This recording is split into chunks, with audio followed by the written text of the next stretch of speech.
Well, folks, go ahead and get ready for a deadly summer packed to the brim with all-out chaos. As you guys have been seeing right here in America, chaos has already been breaking out in the streets for the last week or so, and I can tell you right now, things are only going to get worse.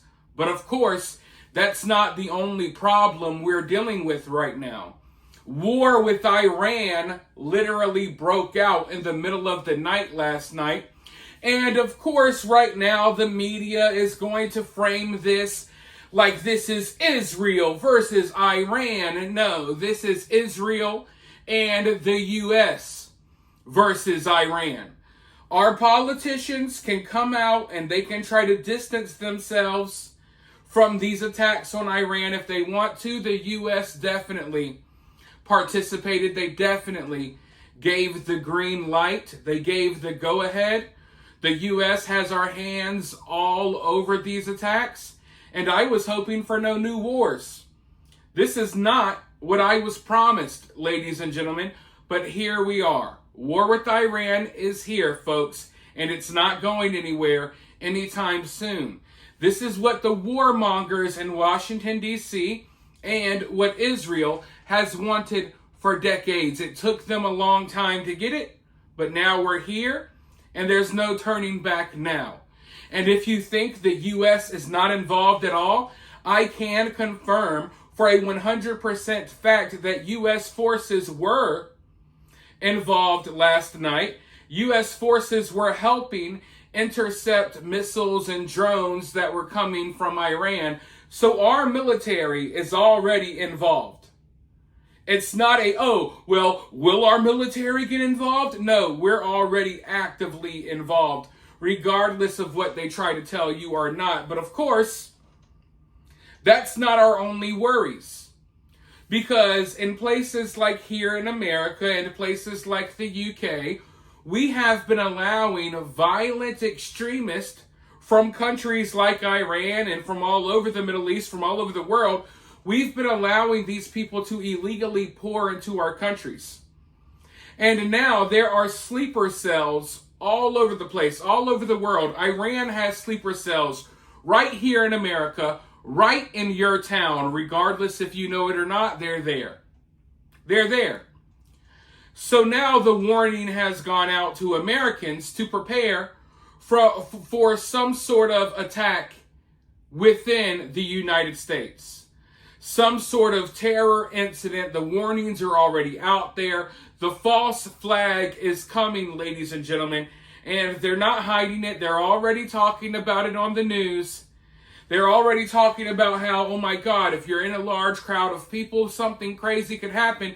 And when you hear large crowds of people, wait. So you're saying that there's a danger that something can happen in a large crowd of people, but in every big city across America, there are large crowds of people out rioting and protesting. So from the looks of things, there's a possibility here that there could be some sort of terror-related incident at one of these protests. And also, of course, we have the big military parade tomorrow, and there's going to be mass protests all around the world to protest our military parade tomorrow. It's absolutely ridiculous, but we live in a ridiculous world. But like I said, the warnings are already out there on the news. They're already basically letting people know, hey, something's going to happen, folks. Something's going to happen that is going to drag America further into this conflict. But let's go ahead and roll this news clip so you guys can see what I'm talking about. Make sure you hit that like button. Make sure you subscribe. You can donate via Cash App or Super Thanks. Always greatly appreciated. I'm going to roll this news clip, though, and then I'll be right back with more thoughts. Careful who you are around in terms of large events, Jewish events. I mean, this sounds like we've gone backwards decades in terms of the threat on Jewish lives. But that's exactly what this is also about. Harris, I actually think it's just the converse of that. I do agree this could be a very high tension, stressful, and indeed there may be an event somewhere in the world. It's not just the missiles or drones they'll fly to Israel, but The Iranian IRGC, the very leadership the Israelis destroyed last night, has been working in nearly every country around the world, including the United States of America, to plant little terror cells all across the world. Hezbollah was doing the same. So this will be a very difficult period. But in the end, this was not a reckless attack, but indeed what they did was decent and just and righteous, and will reduce risk to the Jewish diaspora around the world.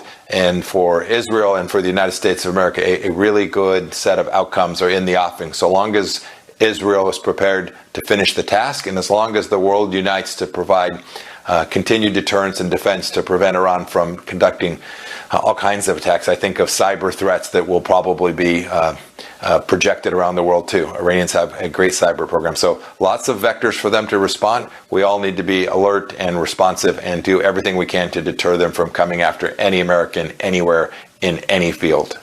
Look, I'm just going to be completely honest with you guys. I probably should not say this here, but I'm going to anyway. I know that Iran and these other countries have sleeper cells within the U.S. and, throughout the UK and stuff. I know that for sure. But if you want me to be completely honest with you, I am more worried about a false flag from our own government or Israel as opposed to Iranian sleeper cells. I am more concerned that our own government will do something crazy in order to drum up support for this war with Iran. I'm more concerned that the Mossad and intelligence agencies may pull off something here in America that will drag us further into this war. Because right now, war with Iran, it's not popular amongst anyone. The left, they're not too fond of Israel. They're not too fond of what Israel has been doing in the Middle East. On the right, people who support Trump. Trump ran on no new wars. He ran on being a peaceful president.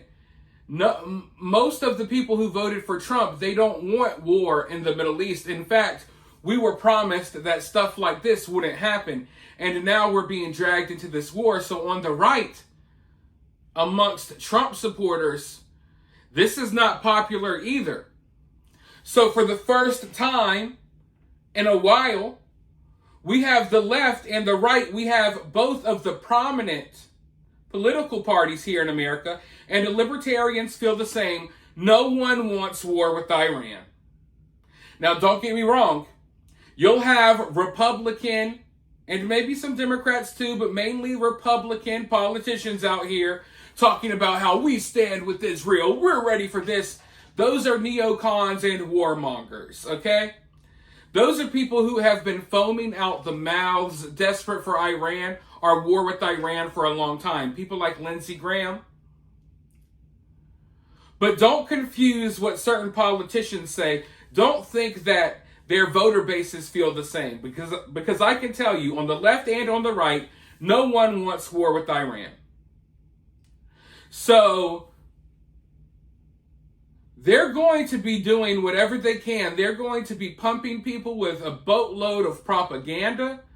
You may see false flags. You may see whatever. They're going to do whatever they can to drum up some sort of support, because right now it's not there. Right now it is not there at all.